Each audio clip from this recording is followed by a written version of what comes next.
8 000 milliards d'euros, c'est le coût estimé de la cybercriminalité en 2023. Un chiffre alarmant qui pourrait atteindre les 10 500 milliards d'euros par an d'ici 2025. Bonjour à toutes et à tous et bienvenue dans ce nouveau numéro de Fuse Expert. Vous l'aurez sans doute compris, on va s'intéresser à un sujet crucial, celui de la sécurité numérique. Et aujourd'hui, plus précisément au sein des TPE-PME, avec des invités de marque, vous allez le voir, c'est parti.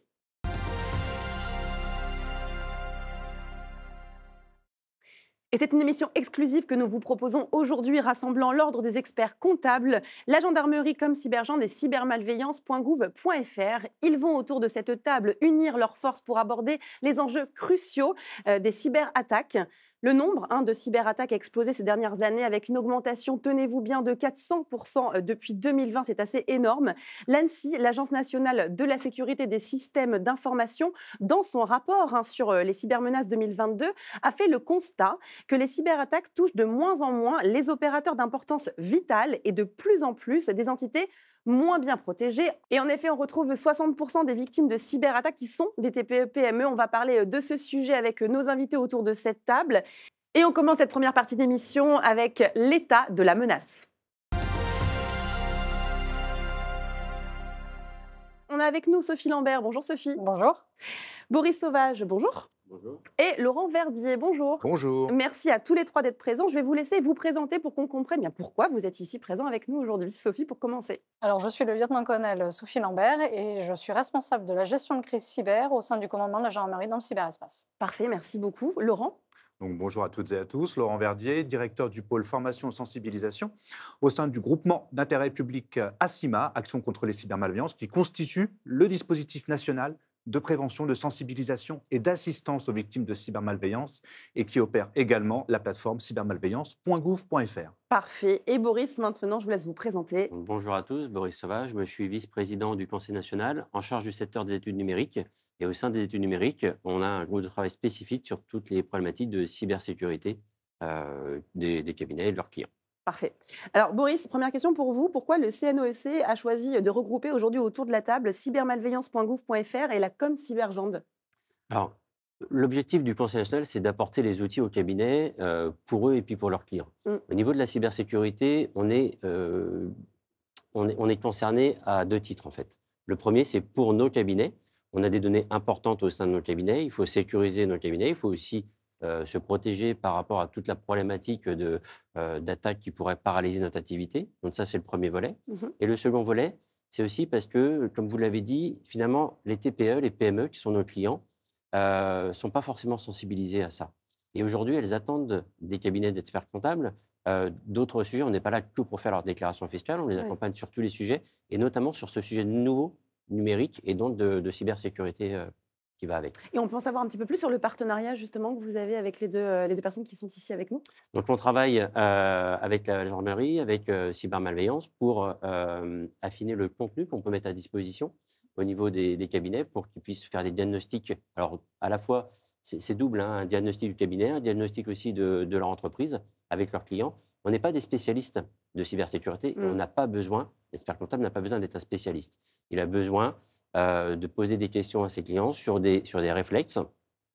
Mais pour ça, pour le contenu, on a souhaité travailler avec des spécialistes en fait, de la cybersécurité, voilà, sur la gendarmerie, cybermalveillance. Alors justement, en tant que spécialiste, moi j'ai envie de vous demander quels sont à peu près les types de cybercriminalité qu'on peut retrouver au sein des TPE-PME, qu'on identifie bien un peu les risques et ces attaques. Sophie, pour commencer. Alors, il faut partir du chiffre de l'INSEE qui rappelle qu'il y a 4,2 millions d'entreprises en France et en Outre-mer, dont 99% sont des TPE et des PME. Comme vous l'avez rappelé à juste titre, 60% d'entre elles sont des victimes de cyberattaques. Il faut savoir que les entreprises et surtout les TPE-PME font partie du top 3 des victimes. On va retrouver les entreprises, on va retrouver les collectivités territoriales et on va retrouver les établissements de santé. Oui. Avec des données très sensibles à chaque fois. Disons que voilà, ils ont beaucoup de données très intéressantes pour les hackers parce qu'on peut faire beaucoup de choses une fois qu'on les a entre les mains. En ce qui concerne les typologies de cybermenaces qui concernent les entreprises en particulier, on en dénombre 5.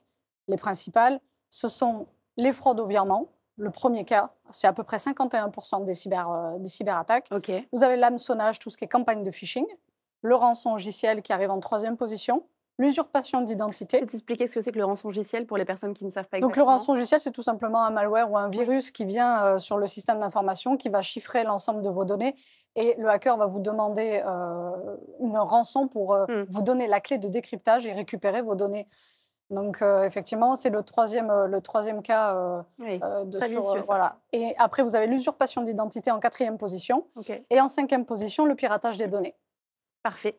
Laurent, peut-être quelque chose à ajouter sur ces types de menaces? Oui, quelques chiffres, puisque la première mission, je reviendrai sur les autres tout à l'heure, mais la première mission de cybermalveillance.gouv.fr, c'est d'accueillir des victimes d'actes de cybermalveillance au travers d'un parcours d'assistance victime qui va permettre de diagnostiquer, d'adresser des recommandations et de mettre en relation cette victime avec un prestataire informatique référencé si elle le souhaite, pour les particuliers, les PME, les TPE, les associations et les collectivités territoriales. Sachant qu'aujourd'hui, après 6 ans et demi d'existence, nous comptabilisons à peu près 930 000 parcours d'assistance victime, Yes. dont 280 000 pour la seule année 2022. Alors nous Oui. sommes début 2024 aujourd'hui, nous n'avons pas encore consolidé nos chiffres pour l'année 2023. Ceci dit, pour les entreprises, donc pour ce qu'on appelle nous notre public professionnel, la menace majeure, c'est l'hameçonnage. Ok. Ce faux message, ce faux mail, ce faux SMS, cet appel téléphonique fictif par le biais duquel un interlocuteur va tenter d'usurper la qualité de quelqu'un de connu, d'une autorité, de quelqu'un de confiance, pour obtenir un document financier, un document confidentiel, un couple identifiant mot de passe, ou encore vous faire cliquer sur un lien Oui. malveillant qui va vous emmener sur un site tenu par des pirates et vous faire remplir en général un formulaire où vous allez rentrer des données financières Oui, oui. ou personnelles. Il n'y a pas que les TPE-PME finalement, parce que là, on parle au grand public aussi aujourd'hui. On a tous reçu ce type de mail ou ce type d'SMS. Alors, à l'image, c'est une très bonne remarque, à l'image de l'ANSSI que vous avez cité tout à Oui. l'heure, hein, et qui nous a incubés pendant un an et demi avec le ministère de l'Intérieur lors du lancement du dispositif, nous avons observé, courant 2022, alors non pas un recul, mais un ralentissement de la progression de la menace représentée par le rançongiciel. Et c'est l'hameçonnage, alors que les rançongiciels étaient la menace majeure pour les professionnels depuis 2 ans, c'est l'hameçonnage qui a remplacé le rançongiciel sur la première marche du podium. D'accord. Sachant que la seconde est occupée par ce qu'on appelle le piratage de comptes en ligne.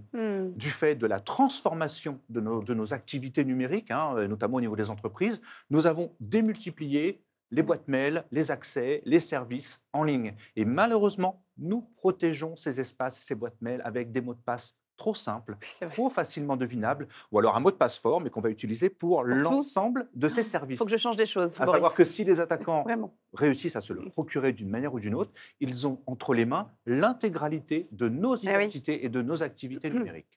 Parfait. Peut-être pour rebondir un peu sur ce que disait Laurent, c'est qu'au niveau de la gendarmerie, nous, on estime... Alors, l'avantage de cybermalveillance, c'est que ça donne des tendances. Le parcours victime va nous donner des tendances sur les cybermenaces du moment, parce que les gens profitent du site, qui est très, très bien fait, que je conseille d'ailleurs, pour démontrer les cybermenaces dans lesquelles ils ont été victimes. Nous, en gendarmerie, on a dénombré 100 000 plaintes cyber en 2022. Donc là, c'est du concret, c'est des plaintes. Mais on estime que pour une plainte déposée, il y en a 250 qui ne l'ont pas été. Oui, Donc le chiffre est vraiment à prendre avec des pincettes. L'état de la menace est bien plus grand qu'on l'imagine. D'accord. Oui, que les chiffres qu'on a, nous, vraiment Absolument. concrètement. Parfait. Merci Sophie. Boris, vous avez, vous, un exemple concret de spoofing qui s'est produit dans un cabinet d'experts comptables. Je rappelle que le spoofing, ça consiste à usurper une identité électronique pour masquer sa propre identité et ainsi forcément commettre des délits sur Internet. Je laisse nous parler de cet exemple concret. Oui, on a été alerté par certains cabinets en fin d'année que certains de leurs clients avaient été appelés par une personne qui se faisait passer pour le cabinet avec le numéro de téléphone du cabinet. Donc l'entreprise reçoit un numéro de téléphone, c'est un numéro qui est enregistré sur son répertoire, donc elle voit bien que c'est le cabinet, qui lui dit qu'il y a une formalité en cours pour sa société. Et en effet, il y avait bien une formalité en cours pour ces sociétés qui ont été contactées et qui va lui demander de faire un virement complémentaire pour débloquer la formalité sur un RIB. Et là où c'est vraiment un piège, c'est que c'est des montants qui ne sont pas très élevés. On n'a pas demandé. Il y a le numéro en plus du cabinet. Oui, alors il y a le numéro du dit cabinet, il y a la formalité qui existe vraiment. Donc la personne est très bien renseignée. Et derrière, elle vous demande de faire un virement autour de 50 €. Donc pour 50 €, l'entreprise se dit oui, les frais, c'est à peu près ça, c'est cohérent. On ne me demande pas de virer une somme énorme où je vais me poser des questions. C'est vraiment un piège avec un petit montant. Donc ça, c'est un exemple qu'on a eu dans certains cabinets, oui. Parfait. Moi, je voudrais continuer un peu sur les exemples concrets parce que je trouve que c'est hyper parlant pour les personnes qui nous regardent aujourd'hui. Est-ce que vous avez des exemples concrets de cyberattaques qui ont touché des TPE-PME aussi que vous pourrez nous faire part aujourd'hui?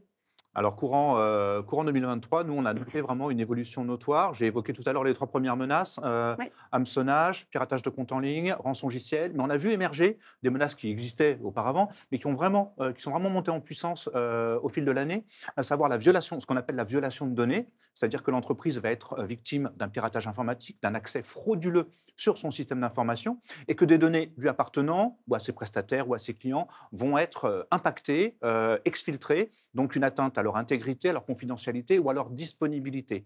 Et enfin, ce qui monte également en puissance, ce qu'on appelle le faux ordre de virement.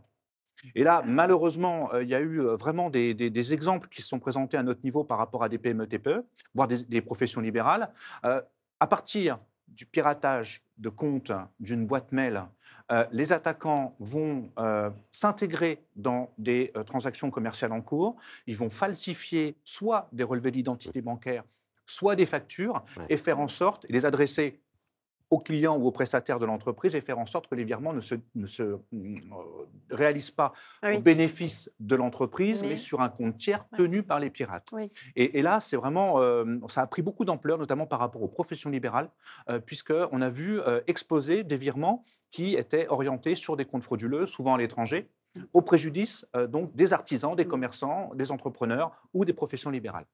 Et un autre exemple avec vous, Sophie, c'est un exemple d'un déménageur. Exactement, parce que ce que je veux vous montrer, c'est qu'il n'y a pas de cible privilégiée, il n'y a que des cibles.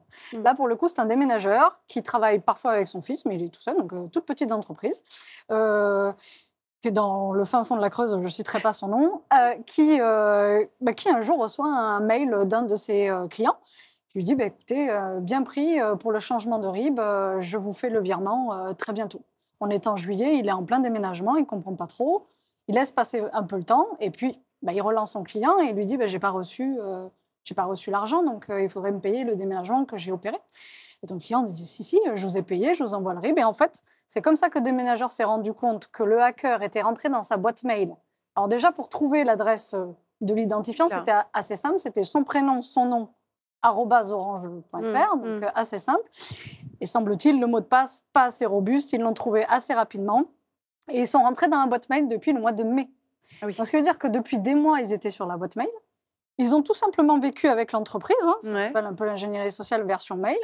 Et ils se sont aperçus qu'il y avait des clients qui devaient payer. Donc, ils ont utilisé comme si c'était le propriétaire qui écrivait à ses clients. Et donc, ils ont comme ça pris l'ensemble des virements pour les déménagements qui avaient été opérés. Et en plus, ils se sont payés le luxe de faire payer ce déménageur des factures de fournisseurs qu'il prenait lui pour payer notamment ses employés qui venaient l'assister de temps en temps. Donc, il a perdu à peu près 10 000 euros, tout compris, avec aussi la remédiation de son système d'information qui a été cyberattaqué. Et puis, il a perdu tous les virements puisqu'on n'a pas pu faire de recall, c'est-à-dire qu'on n'a pas pu récupérer ces virements, c'était bien trop tard. Et souvent, les hackers, une fois que c'est basculé dans une banque française ou européenne, ça part à l'étranger. Oui, là, vous ne pouvez pas on ne peut plus récupérer. Donc, vous voyez, ça peut arriver vraiment À tout le monde. à tout le monde. Voilà. Et la première réflexion que nous a fait ce déménageur, c'est je ne pensais pas un jour que je serais victime de cyberattaque, moi, tout seul, tout petit, Bien sûr. dans le fin fond de la Creuse avec ma société de déménagement. Merci Sophie. Effectivement, ça peut arriver à tout le monde et ça fait peur quand même, on peut le dire. Il faut se préparer. Vous avez un exemple aussi de rançongiciel, je crois, à nous donner. Oui, on a avait eu notamment sur la fin d'année Ouais. un prestataire en fait, de la profession qui a été attaqué par un rançon logiciel et qui a mis à l'arrêt pendant plusieurs jours près de 1000 cabinets. Donc, 1000 alors, cabinets à l'arrêt. on en a beaucoup parlé parce que c'est quand même un impact très lourd, 1000 cabinets. Mais ce type d'attaque, c'est vrai qu'il n'y en a pas aussi souvent que toutes les attaques de phishing, enfin, qu'on parle de phishing, etc., où on essaie de détourner les RIB. C'est d'une moins grosse ampleur, c'est Oui, ça que d'une vous moins voulez grosse dire. ampleur. Donc, Ça il y a moins de- demande quand même toute moins de une moyens organisation, derrière. une infrastructure technique pour faire une attaque comme ça, Oui. qui est compliquée, qui n'est pas à la portée de tout le monde. Donc, par contre, dans le cas, alors il y a plusieurs cabinets aussi qui se sont fait attaquer auparavant, qui ont pu récupérer par rapport à la sauvegarde des données, des fois tout, des fois avec des pertes de données.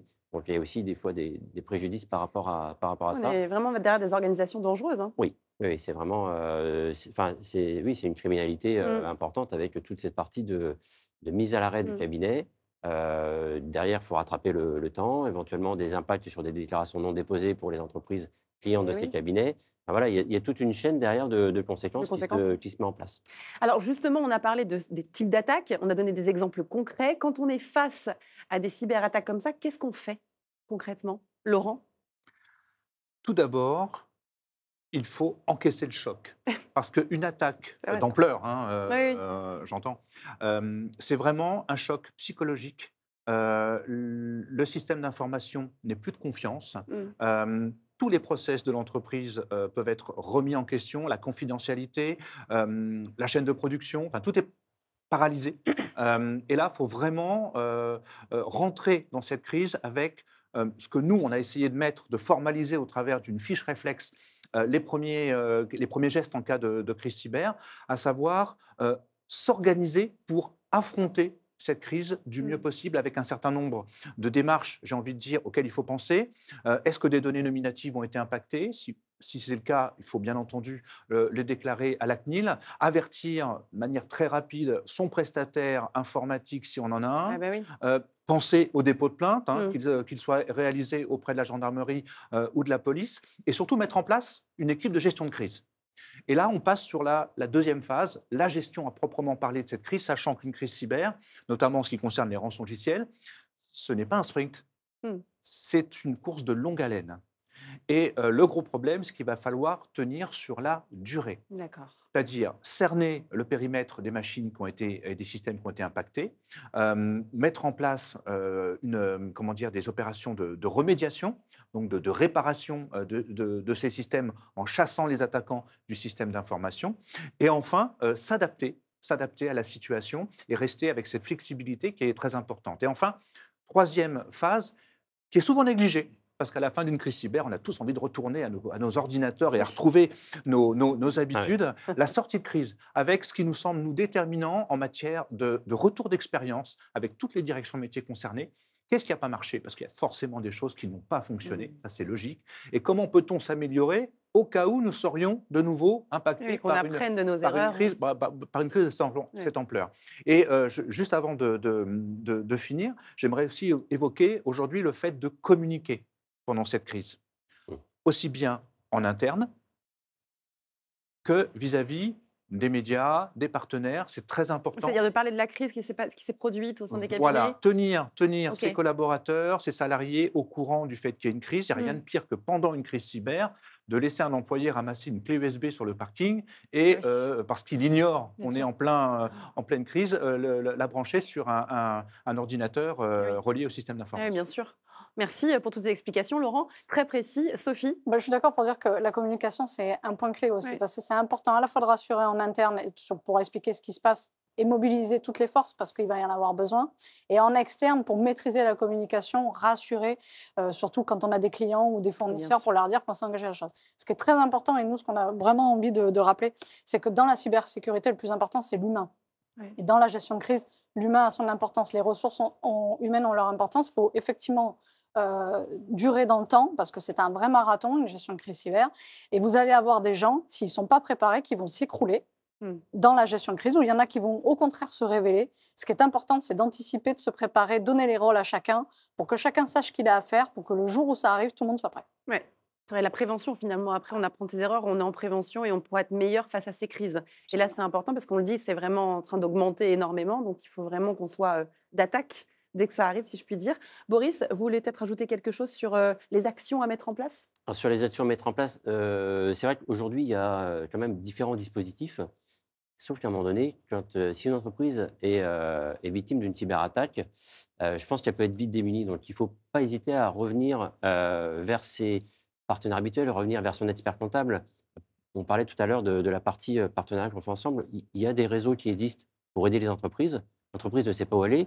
On communique auprès d'experts comptables pour leur indiquer, en fait. Mmh. Donc, l'expert comptable peut aussi être un relais, non pas technique, mais sur qui je peux appeler pour m'aider par rapport à ça, en fait. Donc, c'est vraiment de ne pas hésiter à solliciter aussi son expert comptable par rapport à ça, qui fera simplement le relais, mais qui pourra au moins Ouais. donner le numéro de téléphone qui est utile, en fait, tout simplement. Très bien. Merci à tous les trois. On va passer maintenant à la deuxième partie de notre émission, la sensibilisation et les solutions d'accompagnement. Et Sophie, je me tourne vers vous. Quel est votre rôle dans l'accompagnement pour trouver des solutions lors de cyberattaques pour les TPE-PME? Alors, pour rebondir sur ce que disait M. Chauvel, je pense qu'effectivement, les partenariats ont leur importance. Donc, nous, quand on a fait le partenariat avec le Conseil national de l'ordre des experts comptables, ce qui était intéressant aussi pour la gendarmerie, c'est tous leurs clients derrière, toutes les entreprises qu'on va pouvoir sensibiliser par leur intermédiaire. Et c'était important pour nous de faire ce partenariat. Après, ce que je voudrais vous dire, c'est que le commandement de la gendarmerie dans le cyberespace, c'est à peu près 10 000 enquêteurs, D'accord. cyber spécialistes, qui sont répartis sur l'ensemble du territoire national, aussi en Outre-mer. Donc, en fait, ce qu'on a décidé de faire, c'est de mettre des spécialistes au plus près des gens, une sorte de proximité cyber. Ce qui fait que ces spécialistes cyber qui sont dans les brigades sont en capacité d'accueillir les victimes de cyberattaques. Et il faut les accueillir d'une certaine façon, parce qu'on ne les accueille pas de la même manière qu'une victime, disons, classique. Ouais. Ils sont capables d'investiguer parce qu'ils ont des compétences. Il faut aussi savoir que la gendarmerie s'est structurée en subsidiarité, c'est-à-dire que si au niveau brigade, le cyberenquêteur n'a pas les compétences pour traiter de sa cyberattaque, on monte au niveau départemental où on a encore un niveau supérieur en termes d'expertise, et au niveau national, si jamais on a besoin d'avoir vraiment des experts du haut du spectre qui vont venir nous aider. Et puis, ce que je voudrais vous dire, c'est que ça va permettre non seulement de bien investiguer, mais aussi d'accompagner à chaque fois ces gens dans des actions de prévention et de sensibilisation. Tous ces 10 000 cyber-enquêteurs répartis partout en France sont capables de faire des actions de sensibilisation, de prévention, et aussi dans la gestion de crise. Aujourd'hui, on assiste les entreprises, on va au contact, ils nous connaissent, on est référencés, et c'est comme ça qu'on joue sur la proximité pour vraiment aller au plus près des gens et leur donner les clés, les gestes barrières, pour vraiment développer leur culture de cybersécurité. Ouais. Ok, merci, merci Sophie. Laurent, quel est le rôle de cybermalveillance? Alors, cybermalveillance Gouverfaire a été, dès sa création et son lancement en octobre 2017, voulu comme un guichet unique, un dispositif national qui s'adresse, comme je l'ai évoqué tout à l'heure, aux particuliers, donc monsieur, madame, tout le monde, aux chefs d'entreprise, PME, TPE, ETI, ainsi qu'aux collectivités territoriales, pour 3 missions essentielles. La première, je l'ai évoqué tout à l'heure, c'est une mission d'assistance. Si jamais vous êtes victime de cybermalveillance et que vous voulez obtenir des informations, un diagnostic, des recommandations d'urgence, voire une mise en relation avec un professionnel informatique référencé ou labellisé sur la plateforme, vous pouvez venir trouver de l'aide et de l'assistance sur cybermalveillance.gouv.fr lors d'une attaque, malheureusement, si vous êtes victime. Mais nous avons bien entendu d'autres axes de travaux, notamment en matière de prévention et d'anticipation, c'est-à-dire que nous produisons des contenus spécifiquement pour les PME et les TPE, à l'image du guide BPI France, avec lesquels nous avons travaillé pour informer, pour donner du contexte et surtout mettre en perspective le risque numérique au vu de l'activité d'une entreprise aujourd'hui vis-à-vis d'un chef d'entreprise. Donc j'encourage vraiment tous les chefs d'entreprise à télécharger ce guide qui, comme l'ensemble de nos contenus, est gratuit et librement téléchargeable. Nous travaillons ici sur des outils de méthodologie. J'ai évoqué tout à l'heure la fiche réflexe que faire en cas de crise cyber. On en a fait paraître une plus récemment qui concerne le pilotage de sa cybersécurité. Et je me permets d'insister, tous nos contenus sont non techniques, volontairement. Pas de nom de technologie, pas d'acronyme, pas d'anglicisme. On reste vraiment pratico-pratique à la hauteur des chefs d'entreprise. Et enfin, en matière d'accompagnement, nous avons lancé début 2021 le label Expert Cyber. Alors, qu'est-ce que c'est que ça? Ce label, qui est aujourd'hui géré par l'AFNOR, permet de vérifier l'expertise dans le domaine de la cybersécurité des candidats et de délivrer ce label pour une durée de 2 ans, ce qui va permettre justement aux entreprises, PME, TPE, associations, collectivités, d'avoir une meilleure visibilité sur qui fait quoi dans le domaine de la cybersécurité. Et les labellisés experts cyber, qui sont plus de 200 aujourd'hui sur l'ensemble du territoire national, permettent d'accompagner l'entreprise sur l'ensemble de son cycle de vie, installation, maintenance et bien sûr réponse à incident si jamais l'entreprise est ciblée par une cyberattaque. Et pour être mis en relation avec l'un de nos labellisés experts cyber, il suffit d'aller sur la plateforme cybermalveillance.gouv.fr et d'entamer le parcours de sécurisation que nous avons volontairement mis à côté du parcours d'assistance victime. Et on voit avec vous deux, effectivement, que l'accompagnement est plutôt complet. On a vraiment mis beaucoup de choses en place depuis 2017 aussi, depuis cette création de cybermalveillance. Le rôle de l'expert comptable, Boris, quel est-il? Le rôle de l'expert comptable, il faut pas, enfin, c'est pas d'être un expert sur ces sujets-là. On n'est pas là pour ça. Les experts comptables, il y a 20 000 experts comptables, 170 000 personnes dans les cabinets, et on est en contact avec un peu plus de 3,8 millions d'entreprises en fait. Notre rôle à nous, il est de faire connaître en fait ces dispositifs-là, de faire du lien. On est le partenaire privilégié des Vous orientez. entreprises aujourd'hui. Voilà, dès qu'il y a une question, l'entreprise, elle nous pose la question sur des choix d'investissement, sur toute cette partie finalement de risque. Il faut qu'elle peut faire d'ailleurs. Des fois, elle nous interroge sur des systèmes de risque et on l'envoie vers son partenaire assureur sur des problématiques de risque d'assurance. Et là, sur la partie numérique, et toutes les TPE sont en train de se numériser, on les accompagne sur cette partie-là. Il faut qu'on les accompagne en sécurité et qu'elles soient en sécurité par rapport à ça. Et notre rôle est de faire le lien avec tous ces dispositifs, avec tous ces acteurs en fait de terrain qu'ils vont pouvoir rencontrer facilement. Donc, vraiment d'assurer notre rôle de partenaire privilégié aussi sur ces sujets de sécurité cyber. Et on va revenir sur le terrain, puisqu'on va parler aussi des actions concrètes avec le dispositif Diagonal.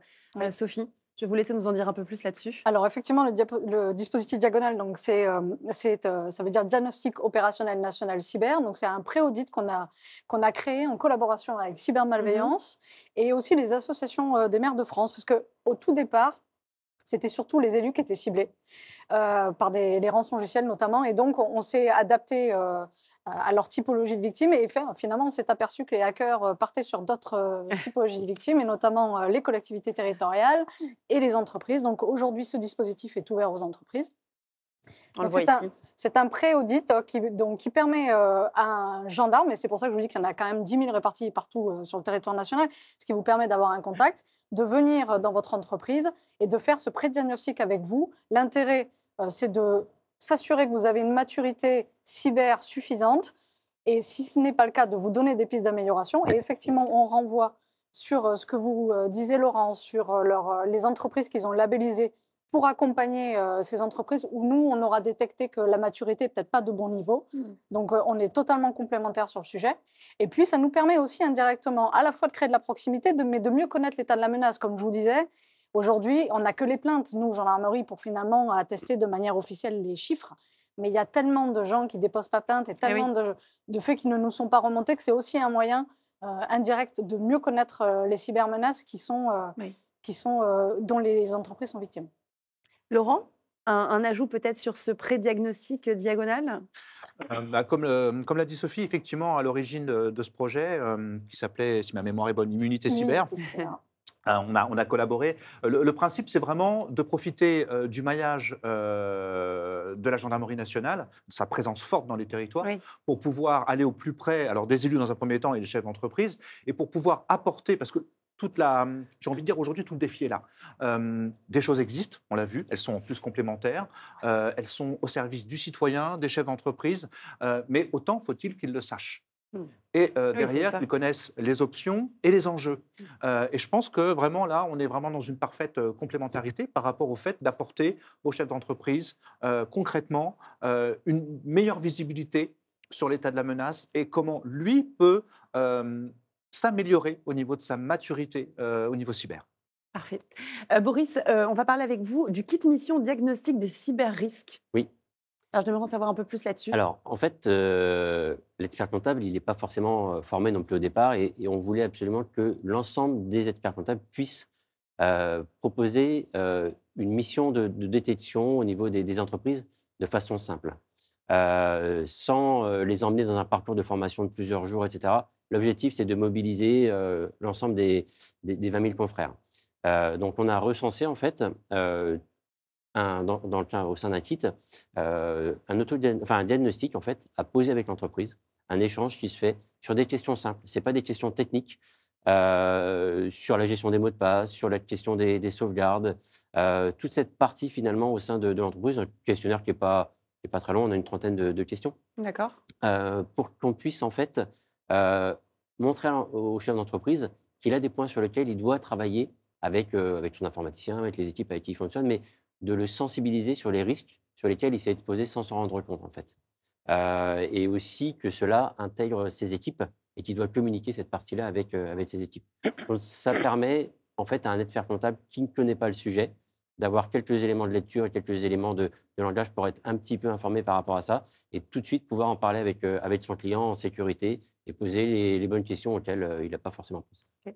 Alors, on a souligné aussi beaucoup l'importance du facteur humain. On en a parlé au début de cette émission. J'aimerais en quelques mots, très rapidement, nous dire en quoi la formation est importante, la sensibilisation est importante et comment on va sensibiliser un petit peu le public là-dessus. On en a rapidement parlé, mais quelques mots là-dessus.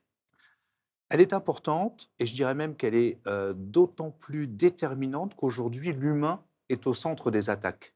Comprenez bien qu'il est plus facile pour un pirate de tenter d'effrayer, de faire pression, de faire jouer la culpabilité sur un utilisateur que de s'attaquer à rédiger un script qui va lui permettre de contourner un dispositif de sécurité logiciel ou matériel qui a été labellisé ou certifié par l'ANSSI. Donc on est vraiment aujourd'hui face à cet enjeu de comportement et de culture. Et au sein de cybermalveillance.gouv.fr, on travaille énormément à la sensibilisation au niveau de divers outils. Le premier, c'est vraiment d'apporter, comme je l'ai dit, à la portée du chef d'entreprise, un ensemble d'informations, d'articles, d'outils de sensibilisation pour lui ou pour ses collaborateurs. Aujourd'hui, est-il encore tenable pour un chef d'entreprise de ne pas se tenir au courant de l'actualité des cybermenaces, de savoir comment elles évoluent et si elles vont cibler son entreprise? Ça, c'est la première chose. La deuxième chose, c'est nos actions de sensibilisation. En 2023, c'est plus de 150 conférences, webinaires, webconférences que nous avons réalisées au niveau de la petite équipe de cybermalveillance.gouv.fr, et ça, c'est important. Nous allons au plus proche des chefs d'entreprise par le biais de nos membres, CPME, l'U2P, CCI France. Voilà, on les rencontre et on essaie de les connaître le mieux possible. Et enfin, on a également produit et on va mettre à disposition en ce début d'année 2024 une e-sensibilisation sans cyber destinée à tous nos publics, dont les chefs d'entreprise, qui va être intégrée à la plateforme cybermalveillance.gouv.fr avec 3 modules: comprendre les attaques, agir en appliquant les bonnes pratiques et transmettre. Et vous avez soulevé toute la valeur que peut avoir un professionnel lorsqu'il relaie ses connaissances et ses bonnes pratiques. Et donc, Sens Cyber sera à disposition gratuitement de tous nos publics au fil de cette année 2024. Parfait, merci pour cette actualité. Sophie, un petit mot aussi sur la sensibilisation? Oui, je confirme ce que dit Laurent. Ce qui est important, c'est qu'on développe tous notre conscience numérique. Aujourd'hui, c'est important et ça passe par la sensibilisation, la formation. Et nous, on est un peu, effectivement, la team l'humain au cœur de tout parce qu'il y en a beaucoup qui disent le maillon faible se trouve entre l'écran et la chaise. Nous, on est plutôt pour dire que c'est le maillon fort. Parce que faire culpabiliser la personne, vous prenez le risque qu'elle ne déclare pas la cyberattaque ou qu'elle ne dise pas qu'elle a cliqué sur rien. Il faut vraiment faire plutôt du renforcement positif et dire aux gens qu'il faut qu'ils soient attentifs, qu'ils soient vigilants et qu'ils signalent quand ils reçoivent un spam. Et s'ils ont cliqué, il faut qu'ils le disent. Parce que si on va sur la culpabilité, ça ne marchera pas. Donc la sensibilisation, oui, nous on y croit aussi, on y participe beaucoup. La formation aussi, c'est comme ça qu'on réduira un maximum l'impact des cybermenaces. Et à quoi s'attendre aussi sur les tendances, si on part un peu dans le futur maintenant, les nouvelles tendances? On a parlé un petit peu du rôle de l'hameçonnage qui est passé devant, etc. Est-ce qu'on va avoir un changement en termes de cyberattaque courant 2024, 2025? Je ne sais pas si on peut faire des prévisions. Alors, j'ai pas ma boule de cristal devant Non, moi. vous avez un verre d'eau. Cependant, effectivement, par rapport aux tendances qu'on a prises en compte ces dernières années, comme ça a été évoqué, l'hameçonnage est vraiment devenu aujourd'hui le couteau suisse des cyberattaques. Oui. Il permet beaucoup de choses. Il permet vraiment aux attaquants de récupérer de l'information, de rentrer sur un réseau. Cela peut constituer, un mail d'hameçonnage, une porte potentielle d'entrée pour un rançongiciel. Donc aujourd'hui, vraiment notre combat, c'est d'essayer de mieux faire connaître les méthodologies d'attaque, de mieux sensibiliser les utilisateurs. On parle beaucoup de l'intelligence artificielle, effectivement, qui risque d'amplifier ces éléments. Alors pour l'instant, au niveau de cybermalveillance, on mesure les attaques et les volumes de masse, on ne l'a pas encore réellement perçu, mais ça risque de rentrer en jeu dans les années qui viennent. Ça fait partie des tendances, bien sûr. Et voilà, et qui vont peut-être rebattre les cartes par rapport à la cartographie des attaques. Nouvelle façon qu'on va devoir aussi se protéger. On passe à la dernière partie de notre émission, un conseil.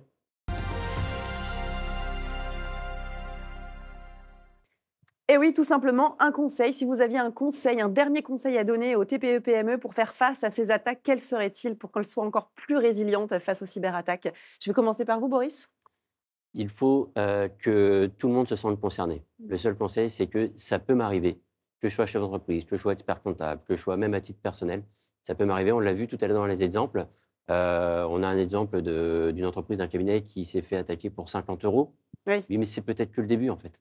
Donc on est tous concernés. Il n'y a pas que des ampleurs, que des attaques de grande ampleur dont on peut voir dans la presse. On est tous concernés sur des petites choses du Et puis quotidien. après, les données sont aussi Les données volées, peuvent être du coup etc. volées. Donc Ouais, voilà, ouais. on est tous concernés. C'est vraiment. La somme n'est pas Voilà. forcément ce qu'il y a de plus important. C'est Mhm. important de le dire. Merci, merci beaucoup, Boris. Sophie?